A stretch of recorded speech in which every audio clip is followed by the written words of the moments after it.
Radio. Alors, nous retrouvons maintenant en ligne Jean-Charles Bouchou. Vous êtes là, Jean-Charles? Oui, bonjour à tous. Bonjour, Jean-Charles Bouchou est donc l'auteur d'un livre, Les pervers narcissiques aux éditions Erol, c'est bien ça? Oui, c'est ça. Voilà, alors Jean Dorido est là et donc avec vous, donc Jean-Charles Bouchou, on vous écoute avec Jean, voilà. Nous allons... Jean-Charles Bouchou, d'abord bienvenue, on se réjouit de vous avoir en ligne. On a eu les témoignages de Carole et de Valérie. Il y a Carole qui a dû fuir littéralement son mari manipulateur. Valérie, bon, elle était hélas arrivée dans une famille avec des parents comme ça toxiques.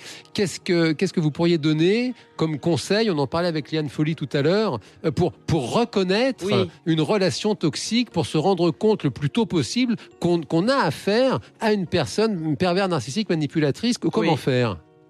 Déjà, la première chose qu'on doit repérer, c'est qu'on n'est pas bien dans la relation. Ah, c'est ça. Si on n'est pas bien dans la relation, que ce soit un pervers narcissique ou n'importe quoi d'autre, pourquoi rester? Parce que moi, je m'intéresse presque plus à la victime, en fin de compte, qu'au pervers, à l'arrivée. Pourquoi une personne qui subit un mauvais traitement reste-t-elle dans la relation? Donc, comment comprendre? Dès que je me sens mal, je dois m'interroger. Qu'est-ce qui se passe? Où est le symptôme? C'est ce que je disais. Je disais ça hors antenne à Jean tout à l'heure. Je lui disais, je comprends pas comment on peut, moi tout de suite, mais juste avant que le mec il lève la main, je suis déjà dehors, quoi. Enfin, il y a un moment donné, il faut réagir, quoi. Parce que vous avez accepté de trouver vos limites et de poser vos limites. C'est-à-dire, vous avez une intégrité physique et une intégrité psychique, et vous la posez. Vous dites, voilà, moi, ce que j'accepte, voilà ce que je n'accepte pas. Si l'autre en face n'est pas capable de l'entendre, il faut immédiatement partir. Alors, bien sûr... Permettez-moi justement, juste vous couper, Jean et Jean-Charles. Justement, on aimerait en ligne, nous avons quelqu'un qui nous appelle là. Vous restez avec nous, Jean-Charles. On écoute le témoignage de Marie-Claude. C'est ça, Marie-Claude, vous êtes là? Oui, voilà. Je suis là. Bonjour Marie-Claude. Bonjour à tous les trois. Oui, vous allez nous parler, Marie-Claude, vous, de votre belle-mère, c'est ça? Moi, j'ai un parcours avec une maman perverse. Oui. Après ça, j'ai rencontré mon ex-mari. Pendant 2 ans, on s'est fréquenté. Tout allait bien. 8 jours après le mariage, il a commencé à me battre. Et ça s'est révélé être un pervers narcissique à aider de sa mère. D'accord. Et par rapport au monsieur qui parlait là juste avant. Monsieur Jean-Charles est avec nous, oui, monsieur Bouchou. Voilà. Il a dit, quand on sent que ça ne va pas, on s'en va. Alors, c'est facile à dire parce qu'on se demande ce qu'on a fait au départ, en disant qu'est-ce qui m'arrive. Quand on est rejeté de sa propre famille et qu'on a, après 2 enfants, on se dit, les enfants ont des grands-parents là, et on s'aperçoit finalement qu'on a été un jouet, qu'on a aimé pendant un moment et qu'on amuse après à détruire. Et puis un jour, mon ex-mari est rentré dans la chambre des enfants avec un fusil. D'accord. Donc Jean-Charles, vous entendez là ce qui se passe? Oui. Voilà. Le lendemain, je demandais le divorce. Voilà. Vous avez bien fait, le lendemain, tout de suite. Voilà, je suis partie avec mes 2 petits loupiaux qui avaient 5 et 8 ans. D'accord. Je me suis rebâtie toute seule parce que toute ma vie, je me suis battue pour montrer que j'étais aussi bien que les autres. Vous avez raison. Ce que je veux dire, c'est que ces gens qui sont pervers narcissiques, non seulement ils bousillent leurs conjoints, mais ils bousillent leurs enfants. Oui, bien sûr, aujourd'hui, j'ai évidemment. 70 ans, je souffre d'un syndrome de fibromyalgie et j'ai mes enfants qui ne sont pas bien. Ils ont 42 et 45 ans et ils ne sont pas bien. Et alors, Marie-Claude, merci beaucoup pour votre témoignage. J'ai une question pour rebondir sur votre témoignage à poser à Jean-Charles Bouchou parce que, bien sûr, moi, je vous remercie de ce conseil essentiel, de dire, voilà, dès que vous sentez que vous n'êtes pas bien, il est important de fuir. Toutefois, on en parlait effectivement avec Liane Folly tout à l'heure, c'est-à-dire qu'il y a des personnes, vous le savez bien, qui, comme Marie-Claude le décrit, et puis on a eu juste avant Valérie, des personnes qui ont hélas appris dès leur plus jeune âge à endurer les mauvais traitements.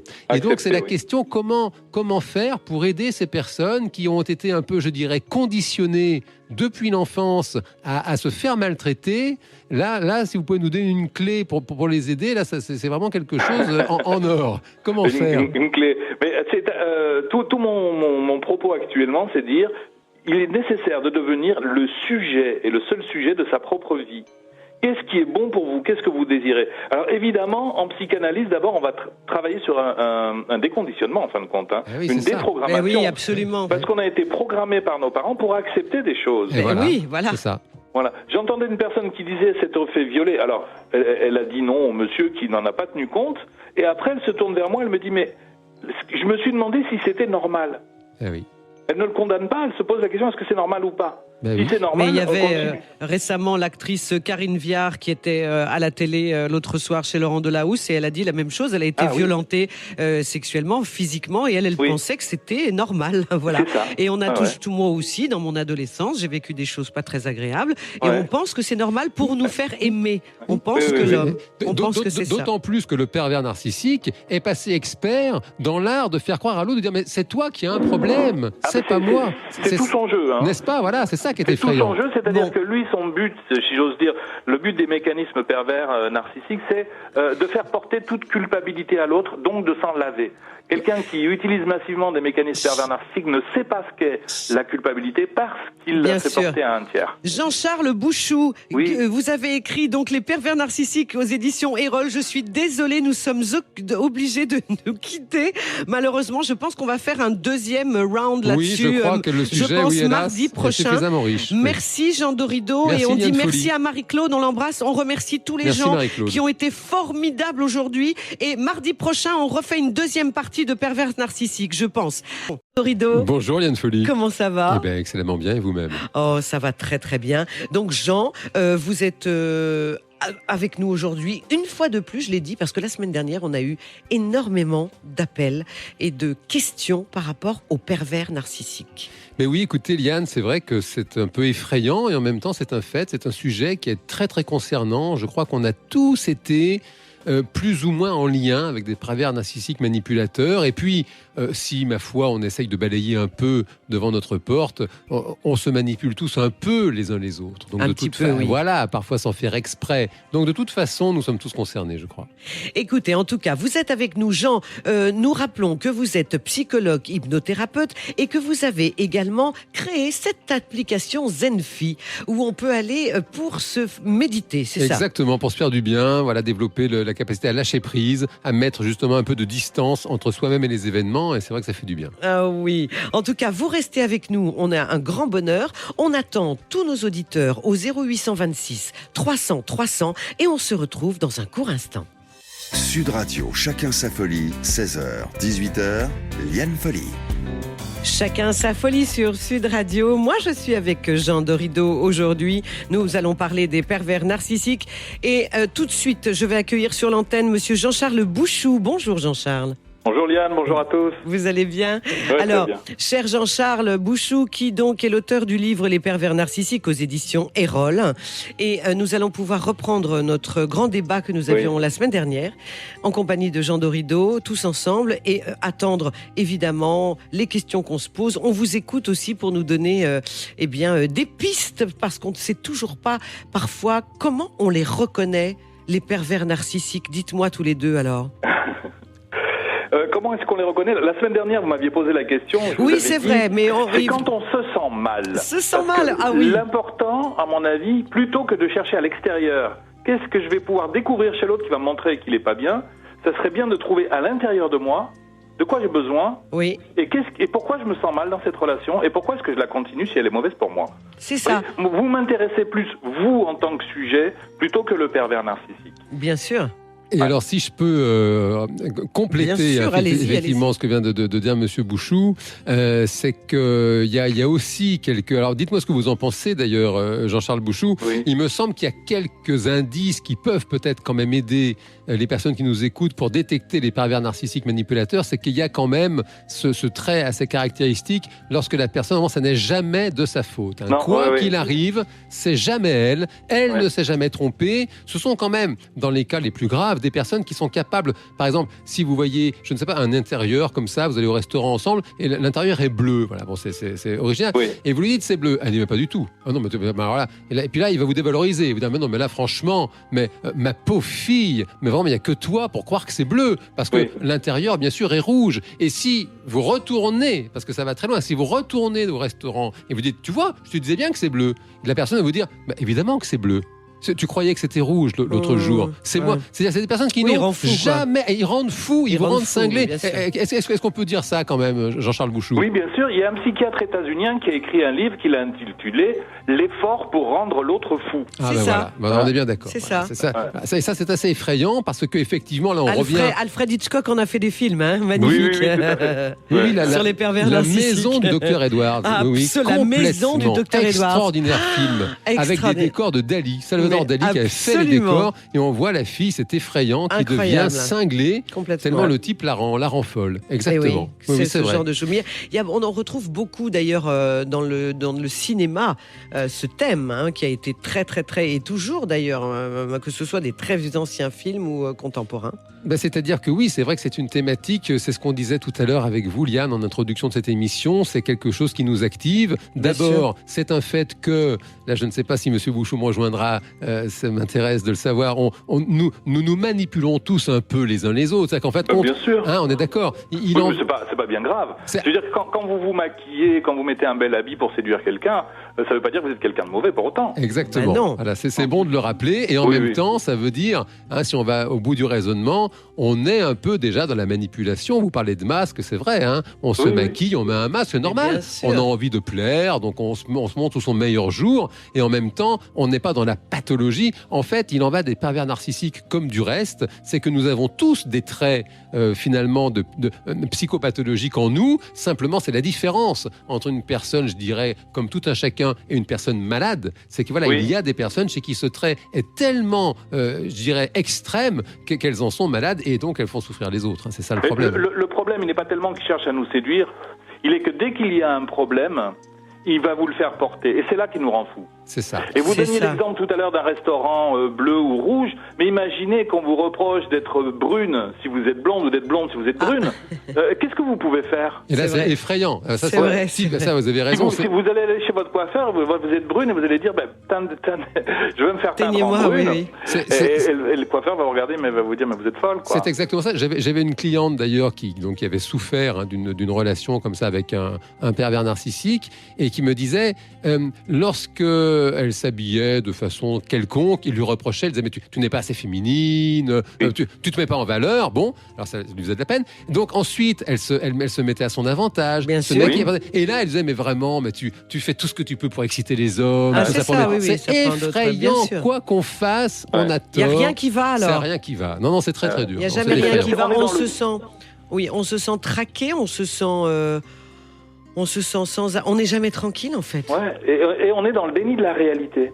Parce que si nous devions définir la folie, c'est quoi la folie? C'est quelqu'un qui est sorti de la... Pardon. Non, c'est quelqu'un qui est sorti de la réalité. Oui. Et l'objectif inconscient du pervers narcissique, c'est de démontrer que c'est vous qui n'êtes pas dans la réalité. Donc il va vous rendre fou pour en arriver à la conclusion que lui-même n'est pas fou.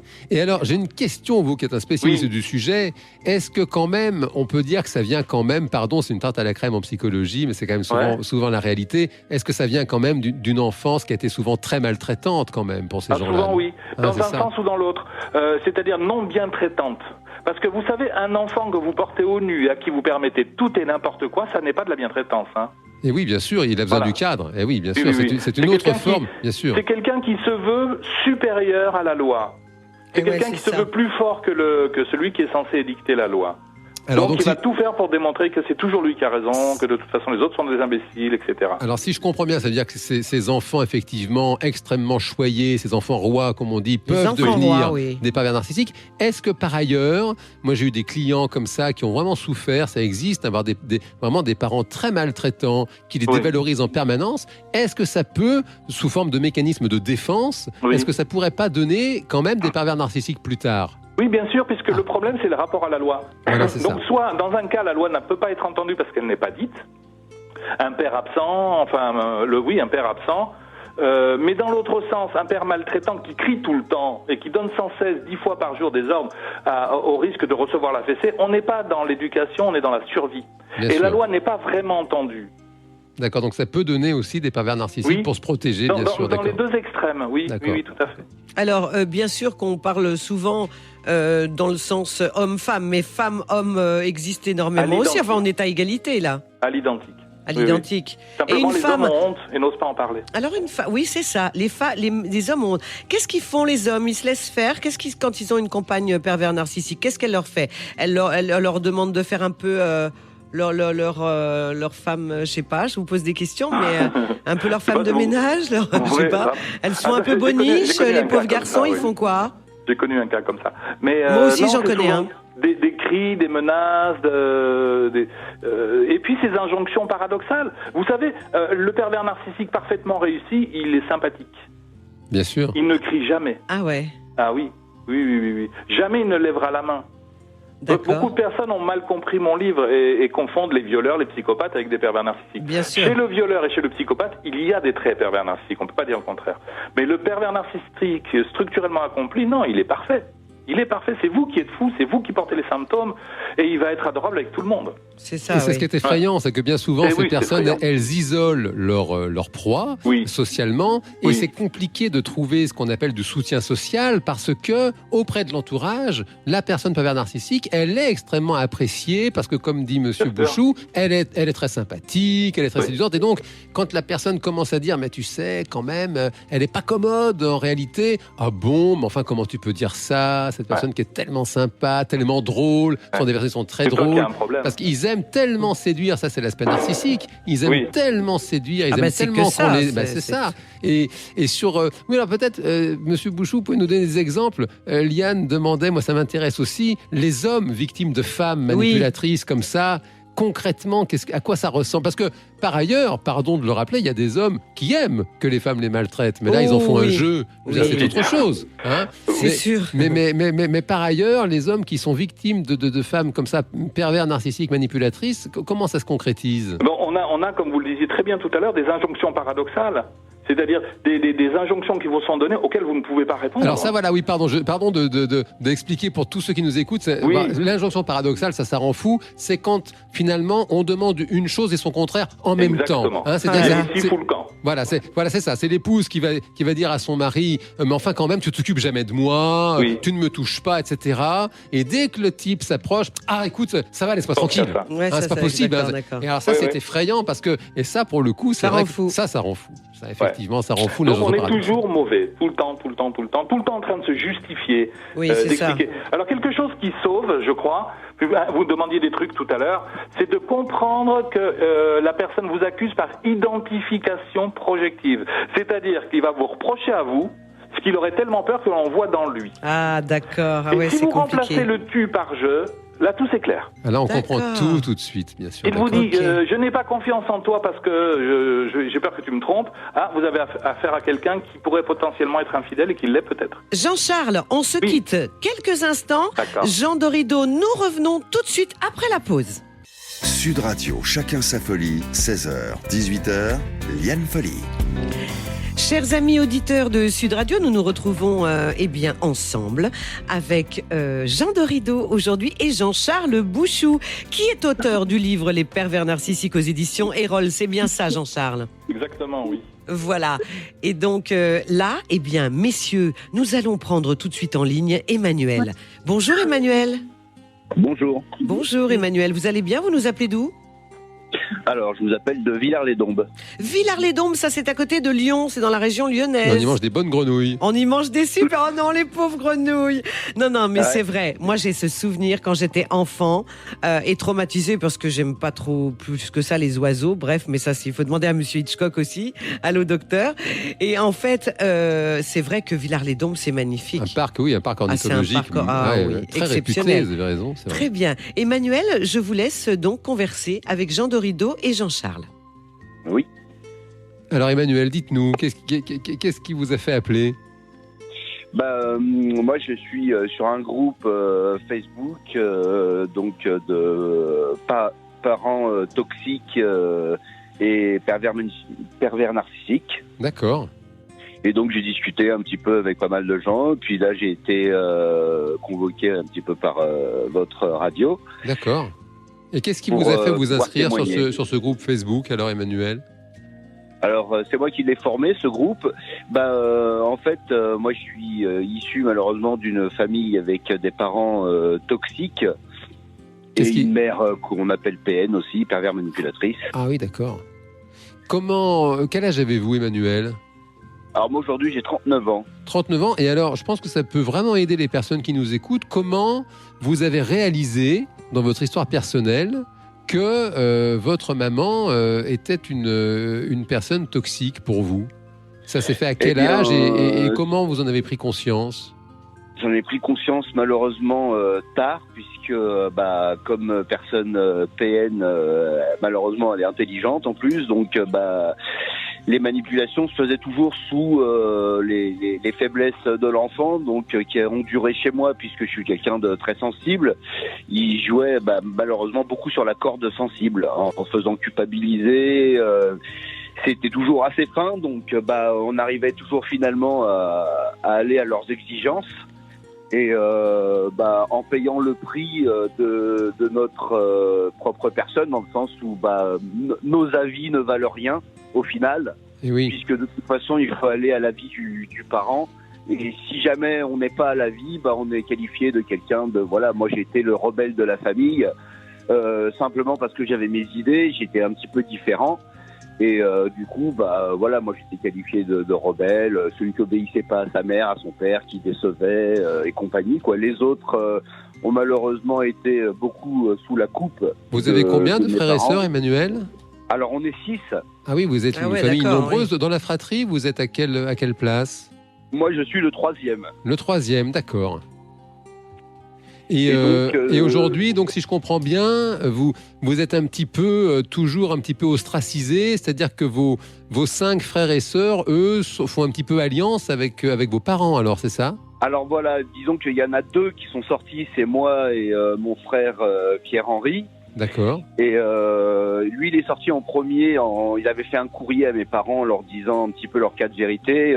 Ça a été très mal pris par mes parents, ils l'ont mis à la porte. Et quel âge avait-il là quand ils l'ont mis à la porte ? Il avait 19 ans. Ah, 19 ans, ah oui, d'accord. Oui, c'est bien sûr, c'est très jeune. Un jour, j'étais avec lui, moi, parce qu'on était toujours ensemble, et on s'est retrouvés vraiment dans le besoin, et pour nous reprendre, ils ont dit à Pierre-Henri qu'il fallait qu'il abdique, qu'il renie ce qu'il avait dit. D'accord. Ah oui, ça c'est vrai. Effectivement, c'est très très violent psychologiquement. Maintenant, Emmanuel, j'entends parler de votre maman, qui serait pervers narcissique, et je n'entends pas parler du papa pour le moment. Quel est son rôle dans cette histoire ? Le papa était assez absent parce qu'il travaillait beaucoup, donc il rentrait le soir en ayant le verdict de la journée de ma mère, et mon père devait agir. Alors malheureusement, on a eu un père assez violent. Physiquement violent ? Physiquement, ouais, il a été physiquement violent. Donc alors là, mon père, on pourrait appeler ce qu'on a eu comme parents, nous, dans le livre Parents toxiques. Oui, Suzanne Forward, grand classique sur le sujet, bien sûr. Ouais. Et nous, on a eu les parents dieux. C'est-à-dire qu'elle dit un petit peu, comme dans la mythologie grecque, on regarde un petit peu ces dieux qui sont au-dessus et qui agissent quand ils veulent sur leur sujet. Tout puissant, bien sûr. Et nous, c'était tout à fait ça. C'est-à-dire, du jour au lendemain, on pouvait renverser un verre sur la table. Un jour, on allait rire, puis l'autre jour, on allait se prendre une grande gifle à table, quoi. Ah oui, c'est complètement incohérent. Il y a un caractère d'imprévisibilité. Monsieur, je me permets de solliciter Jean-Charles Bouchou. Oui. Ce caractère d'imprévisibilité qu'évoque Emmanuel, là, effectivement, cette espèce de toute puissance des parents qui vont décréter un jour blanc, un jour noir. C'est récurrent, ça, chez les... Oui, c'est surtout que sur les enfants, ça les met en état de peur constante. C'est ça. Parce qu'on ne sait jamais ce qui peut se passer. Vous parliez d'Hitchcock tout à l'heure, et Hitchcock disait que ce qui fait le plus peur, ça n'est pas le monstre, ça n'est pas l'assassin, c'est son absence. C'est quand le héros rentre dans une pièce et on ne voit rien, et là on est terrorisé. Après, c'est ça, bien sûr. Quand il se fait déchiqueter, ça va, on s'adapte. Eh bien, dans la famille, c'est pareil. On sait qu'à tout moment, ça peut exploser. Ou pas en guerre, je pense qu'une bombe qui explose, elle fait peur, mais en même temps, elle rassure parce qu'on se dit, tiens, c'est pas sur moi qu'elle est tombée. Alors qu'une bombe qui n'explose pas, c'est terrorisant parce qu'on ne sait pas où elle est. Finalement, c'est la menace. C'est la menace qui crée l'anxiété permanente. On est sous une espèce de menace constante. Et quand on nous dit un enfant a été rebelle, peut-être même que c'est lui qui allait les faire exploser, les bombes, parce qu'on préfère recevoir une gifle, après on est tranquille, on sait que c'est arrivé.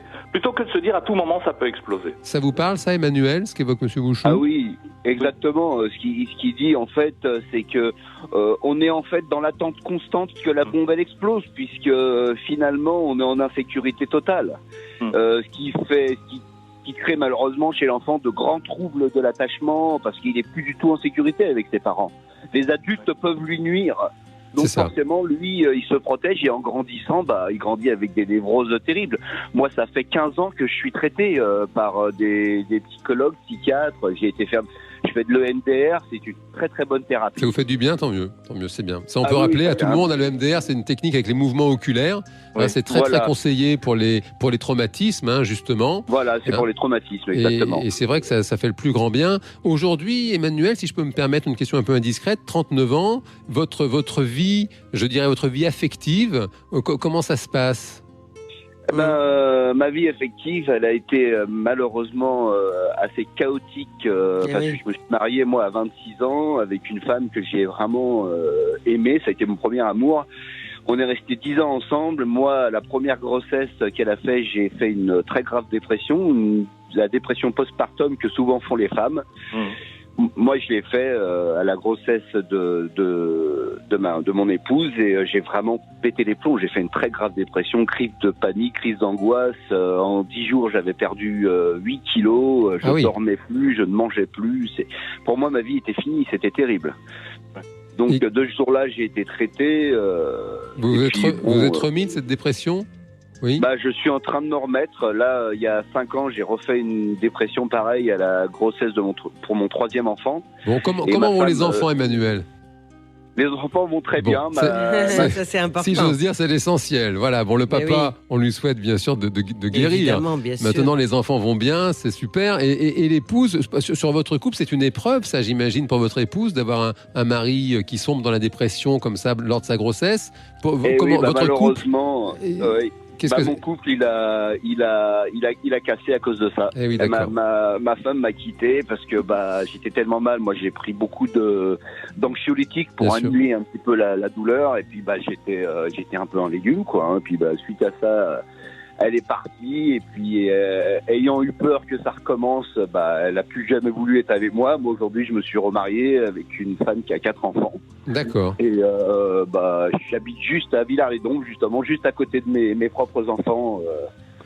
Donc vous avez réussi finalement, si je comprends bien, à trouver une espèce d'équilibre personnel. Ça c'est vraiment encourageant pour chacun. Et alors par rapport à vos parents, par rapport à vos frères et sœurs, aujourd'hui, quelle est la nature des relations que vous entretenez avec vos parents alors ? Aujourd'hui, on est diabolisés, c'est-à-dire moi et mon frère, on est les méchants. Avec Pierre-Henri, d'accord. Pierre-Henri et vous êtes persona non grata, comme on dit. Exactement, c'est ça. D'accord. On a été jugés et condamnés, excommuniés de la famille parce que... Donc concrètement, ça veut dire que vous n'avez plus de rapport, même pas un coup de téléphone, même pas... Aujourd'hui, on fait des mails, des textos. Vous n'avez plus de relation du tout, ni avec le papa, ni avec la maman. D'accord. Non. Plus un mail, plus un coup de téléphone. Jean-Charles... Ils ont voulu revenir des fois. Donc, moi, j'ai fait un mot en disant que, j'acceptais qu'on ait des relations, mais sous le sceau du respect de chacun et de nos pensées, croyances et compagnie. Bien sûr. Sans qu'ils aient à intervenir ou nous rabaisser devant les autres. Alors, il n'y a pas eu de réponse. Et alors, je crois que Jean-Charles Bouchou l'évoquait, je crois effectivement, ça fait partie, hélas, des remèdes quand on tombe sur des personnes manipulatrices. C'est la fuite, c'est ça, c'est de couper les ponts ? Oui, c'est la fuite. Mais forcément aussi, quand nous étions enfants, nous nous sommes identifiés à nos parents. Donc, il y a sous certains aspects, on leur ressemble. Et ça n'est absolument pas grave. Je dis ça parce que hier, je parlais avec quelqu'un qui a été élevé par des parents pervers, et il me dit, mais hier, j'ouvre mon frigo et je m'aperçois que tout ce qu'il y a dans le réfrigérateur, c'est exactement ce que ma mère aurait acheté. Donc j'ai voulu tout jeter. Et je lui ai dit, mais attendez, avant de tout jeter, est-ce qu'il y a des choses que vous aimez dans votre réfrigérateur ? Il m'a dit oui. Je lui ai dit, là, c'est pas la peine de tout jeter. Et là, est-ce que c'est possible de tomber en dépression quand on devient père, si on a une si mauvaise image du père ? Ah oui, d'accord. C'est possible. Alors, il faut bien comprendre que vous serez le père que vous êtes et que vous ne serez jamais le père que votre père a été. Et oui, bien sûr, c'est arrivé à fine analyse. dissocier les deux choses. Même s'il y a des points qui nous font ressembler à notre parent, nous ne sommes pas notre parent. Ah bah non, bien sûr. Si je comprends bien, Monsieur Bouchou, pour être sûr que tout le monde comprenne bien... Oui, Jean-Charles, on vous entend. Vous faites une analyse, finalement, peut-être pour aider Emmanuel, que finalement, cette dépression au moment de la première grossesse de son épouse, c'était peut-être dû à une espèce d'angoisse de redevenir le père qui l'avait fait tant souffrir, c'est ça ? Oui. Ah oui, c'est très fin. Qu'est-ce que vous en pensez, Emmanuel ? Ça vous parle ? Oui, c'est très juste. L'analyse est très bonne. C'est ce qu'on a vu avec mon médecin qui m'a dit les mêmes choses. Il m'a dit que c'est pas parce que moi j'ai vu mon père agir de telle manière que moi j'agirais de telle manière. Et d'ailleurs dans mon éducation avec mes enfants, au début ça a été beaucoup ressenti dans ma discipline. J'étais assez laxiste parce que justement j'avais très peur de leur imposer ou un oui ou un non. Parce que je comprenne que ça les mettait eux aussi en insécurité de pas avoir de limite. Oui, exactement. C'est ce qu'on disait tout à l'heure, juste avant votre appel, bien sûr. Oui. Ok, bon, en tout cas, est-ce que on vous a un petit peu aidé, Emmanuel ? Ça vous a fait du bien de nous parler ? Oui, très bien, c'était très bien. Ça rejoint vraiment les discussions un petit peu qu'on a sur notre groupe Facebook. Sur votre site. C'est quoi alors votre groupe Facebook ? Comment il s'appelle ? Alors, il s'appelle, c'est HP...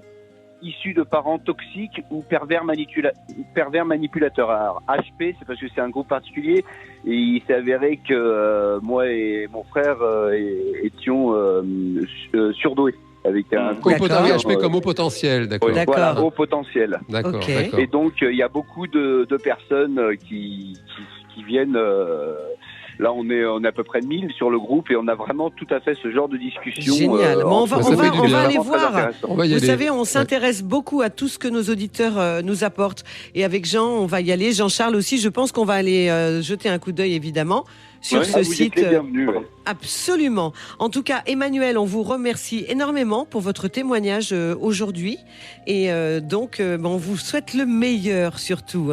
N'est-ce pas ? De tout cœur, vraiment. Oui, chapeau. C'est pas facile. Non, c'est pas facile. De traverser tout ça. Et vous le faites manifestement avec brio et changez rien. C'est super. Absolument. Bon, en tout cas, moi, je vous embrasse et appelez-nous toujours au 0826 300 300. Notre éclaireur de vie, nos éclaireurs de vie sont là aujourd'hui. Jean-Charles Bouchou est avec nous, Jean Dorido. Et tout de suite, après la pause, on se retrouve avec de nouveaux auditeurs. Sud Radio, chacun sa folie, 16h, 18h, Liane Folie. Chers amis auditeurs de Sud Radio, nous sommes cet après-midi ensemble pour parler des pervers narcissiques en compagnie de Jean Dorido et de Jean-Charles Bouchou qui a écrit un livre à ce sujet-là. Et tout de suite, nous allons prendre en ligne Guillaume. Allô Guillaume ? Oui, bonjour. Bonjour, comment allez-vous ? Très bien, merci. Vous appelez d'où Guillaume ? De Marseille. Marseille, très bien. Eh bien Guillaume, les hommes sont à vous. Allez-y, nous vous écoutons. Donc voilà, moi, c'est en fait, j'ai écouté la radio, ça m'a beaucoup touché ce que j'ai entendu parce que j'ai vécu la même chose. La même chose qu'Emmanuel, c'est ça ? À peu près. Moi, il y a eu des différences parce que c'est allé beaucoup plus loin, on va dire. Mais c'est-à-dire que donc c'est avec vos parents, c'est ça ? C'est ça, avec mon père, ouais. Et mon père, pervers narcissique pur et dur. Voire plus d'autres défauts, alcoolique, violent et tout ce qui s'ensuit. Et ça a été un calvaire jusqu'à mes 20 ans que je parte, quoi. Et alors, là, merci pour votre appel, Guillaume. Vous avez un spécialiste, là, Jean-Charles Bouchou, du sujet des pervers narcissiques. Qu'est-ce qui vous fait dire à vous, Guillaume ? Donc, j'entends que votre papa était alcoolique et violent avec vous. Et qu'est-ce qui vous fait dire qu'il était pervers narcissique ? Il a passé son temps à nous dévaloriser en permanence, à nous mettre des erreurs qu'on n'avait pas faites sur le dos, à nous punir pour ça et à vouloir qu'on les avoue. J'ai passé des semaines enfermé quand étant petit dans ma chambre avec interdiction qu'on me donne à manger parce que il fallait que j'avoue que j'avais cassé le lecteur CD ou un truc comme ça. Alors j'avais pas touché. Alors c'était pas vous. Ah oui, d'accord. Voilà, et il fallait que j'avoue et bon, il commandait à manger des pizzas ou faisait de la bonne bouffe, il me faisait venir et il me dit bon alors c'est toi ou c'est pas toi. Moi comme j'avais une peu de fierté, je lui disais que c'était pas moi, du coup je repartais dans ma chambre et puis rendez-vous demain, quoi. Et alors dites-moi, Guillaume. Oui, dites-nous. Oui, voilà, c'était constamment comme ça. Après, c'était à nous faire un cadeau pour se faire passer pour la personne gentille et à se faire un plaisir de trouver un prétexte inventé ou non pour nous l'enlever, quoi. Et puis s'en servir, lui. Alors, Vraiment, ça me touche énormément ce que j'entends. Je trouve ça extrêmement cruel. Voilà, c'est très dur, vraiment. C'est extrêmement difficile. D'abord, moi, de ce que j'entends, vous avez réussi à vous sortir de ça, Guillaume. Si on essaye d'avoir. Moi, j'ai fui en fait. J'ai fini par fuir. Fui en fait. À 20 ans, c'est ça, à l'âge de 20 ans. C'est ça. En fait, je suis resté par rapport à ma petite sœur. D'accord. Qui était avec lui. Et qui a 8 ans de moins que moi, et finalement j'ai fini par fuir parce que ça me rendait tellement malade que je me rendais malade. Bien sûr. Et alors, et la maman dans cette histoire, qu'est-ce que ma mère est décédée quand j'avais 15 ans, donc c'était en 2001. D'accord. Et du coup, au final, elle devait divorcer de lui, et elle n'a pas eu le temps en fait. Elle est morte avant.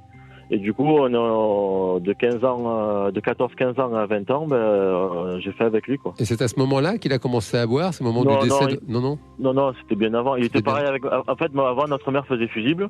D'accord. Et c'est celle qui se prenait tout dans la gueule. Elle vous protégeait finalement, d'accord. Et alors là, j'ai une question, Guillaume, si vous m'autorisez, pour Jean-Charles Bouchou. Là, on entend vraiment une éducation extrêmement maltraitante qu'a subie Guillaume. Est-ce qu'il y a des pervers narcissiques qui ont, je dirais, une cible en priorité? Par exemple, là, on entend un monsieur qui manifestement se défoulait sur ses enfants. Oui, un pervers narcissique, généralement, il a une seule victime ou deux maximum. Alors, ça peut être la fratrie, ça peut être les enfants. Mais après, il va briller à l'extérieur. Mais dans ce que j'entends, on est au-delà de la perversion narcissique, parce qu'il y a du sadisme. Il y a un sadisme chez ce monsieur qui jouit de la souffrance qu'il inflige à l'autre. Et alors on se rejoint complètement sur ce constat. Et alors, il m'avait semblé comprendre que justement, c'est ce qui fait la caractéristique du pervers, c'est que le pervers finalement n'a aucune empathie et il y a une certaine forme de plaisir à faire souffrir l'autre. À l'extrême, s'il est parfaitement structuré. Lui, il me l'avait avoué. Oui. Il vous l'a dit, Guillaume ? Oui, moi, il me l'avait avoué. C'est-à-dire que moi, je me rappelle d'une soirée où il était à table avec quelques verres dans le nez et il me disait... Pourquoi de langue je te dis que t'es un bon à rien? Pourquoi je te dis que t'es une merde? Pourquoi je dis que tu fous rien à la maison alors que je faisais tout? Pourquoi je te rabaisse tout ça constamment? Alors moi j'ai dit je sais pas, mais tu vas me le dire. Et j'avais fait à manger, il a pris l'assiette, il l'a jeté par terre avec la bouffe qu'il y avait dedans, il l'a jeté par terre et il a claqué des doigts. Il dit parce que maintenant si je fais ça et que je te dis ramasse, tu ramasses et tu fermes ta gueule. Excuse de la grossièreté, mais voilà, c'était ça quoi. Et alors, qu'est-ce qu'il est devenu, ce monsieur? Donc vous avez fui à 20 ans. Moi, j'ai fui à 20 ans. J'ai récupéré ma petite sœur dès que j'ai pu. Parce que ça a été assez dur, parce qu'en fait, comme le bon pervers narcissique, tous les gens l'adorent. Ah, c'est effrayant. Ah oui, d'accord. Voilà. C'est-à-dire que c'est un monsieur qui est à l'extérieur. Il fait des cadeaux, il est gentil, il est généreux, il aime faire la fête. Et il fait des repas à la maison gastronomiques. C'est fou, ça. Voilà. Tout le monde l'adore, c'est incroyable. Et donc, quand on a demandé du soutien extérieur ou quoi, qu'il y avait besoin même s'il y avait des gens qui avaient été témoins de certains trucs, les gens l'ont soutenu à lui, quoi. Ah, c'est effrayant. On retrouve cette capacité vraiment de séduction. Ce sont des personnes qui vraiment ont ce talent de séduire les personnes autour d'elles. Et même après être parti, il cherche toujours à nous faire du mal d'une manière ou d'une autre, quoi, parce qu'il est très vénal et du coup... Maintenant, il essaie de nous faire peur par rapport à l'héritage, à nous mettre des dettes sur le dos. Aïe. Ah oui, vraiment, d'accord. Aujourd'hui encore, c'est pas fini, quoi. Ça fait 8-10 ans que c'est que par procédure judiciaire, quoi. Quel âge avez-vous, là, Guillaume, maintenant? Moi, j'ai 32 ans, moi. Ah, ça fait 12 ans que vous avez fui, et donc il continue, malgré tout, à essayer de vous nuire. D'accord. Voilà, Et il est en bonne santé, ce monsieur? Comment ça? Pour l'instant, oui, il a l'air, quoi. Ah oui, ce ne sont pas toujours les meilleurs qui partent les premiers. Écoutez, ça c'est terrible. En tout cas, cher Guillaume, est-ce que ça vous a fait du bien de nous parler aujourd'hui? Ouais, un peu, ouais. Moi, j'en avais besoin et ça m'a créé pas mal d'énormes problèmes dans ma vie. C'est un peu le foutoir à 32 ans. Oui. C'est un peu compliqué dans mes vies de couple, dans ma vie de tous les jours, dans mon rapport avec les autres et tout. Est-ce que vous êtes suivi, justement, l'auditeur précédent, Emmanuel, vraiment expliqué que ça vous faisait beaucoup de bien? Plusieurs fois, mais disons que ça m'énerve assez vite. Et bon, suite à des problèmes avec ma copine actuelle, j'ai décidé de prendre le truc, de commencer à être suivi. Est-ce que, parce que peut-être Jean-Charles Bouchou peut-être aura un conseil, et là Guillaume nous dit que ça l'agace, vous qui êtes spécialiste, il faut peut-être pas lâcher l'affaire, non? Mais quand on a eu affaire à des parents malsains, c'est très difficile ensuite de faire confiance à quelqu'un Oui, vous savez, quand on rencontre un thérapeute, inconsciemment, on le voit comme s'il était lui adulte et nous enfants. Et puis, au fur et à mesure de la thérapie, on va grandir pour s'apercevoir qu'en fait, nous sommes deux adultes qui discutons normalement. Mais dans ce premier pas, et c'est assez difficile si vraiment on n'a pas confiance on n'a pas eu confiance dans les adultes quand nous étions enfants. Alors, on peut souhaiter à Guillaume de trouver vraiment un thérapeute qui le mette à l'aise. Qui lui convienne, bien sûr, et à qui il puisse enfin donner sa confiance. Exactement, Guillaume. Ouais. Alors, on vous souhaite vraiment le meilleur et on vous remercie beaucoup. Merci, Guillaume. Moi, je vous embrasse. On est tous de tout cœur avec vous. On l'embrasse, et puis, Guillaume. On va se retrouver tout de suite. Mais après cette belle chanson de Pink, c'est pour vous aussi, Guillaume. What About Us?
Pour parler de ce sujet si difficile, et puis on rappelle votre livre sur les pervers narcissiques, absolument. Donc merci beaucoup, je vous embrasse, à très bientôt. Et Jean Dorido, alors vous voulez nous parler Oui, je crois qu'on a eu deux témoignages très très forts là, d'Emmanuel et de Guillaume, qui ont vécu des choses très dures. Rappeler qu'on peut être ce qu'on appelle résilient à travers une rencontre, justement, un psychothérapeute, un psychologue, ou même des histoires de vie, une belle histoire d'amour, et on peut vraiment guérir même des blessures les plus dures. Ça fait du bien de s'en souvenir. Très bien, merci beaucoup Jean Dorido. On se retrouve la semaine prochaine avec encore un sujet extraordinaire, j'en suis sûre. Moi, en tout cas, je vais vous laisser dans quelques instants. Je vais recevoir ma belle invitée, ma belle cantatrice. Je suis très excitée. Nathalie Dessay est avec nous dans les studios de Sud Radio. Et ça, c'est un grand bonheur. Merci Jean Dorido. Merci, Liane Folly. À la semaine prochaine. Merci, à tout de suite.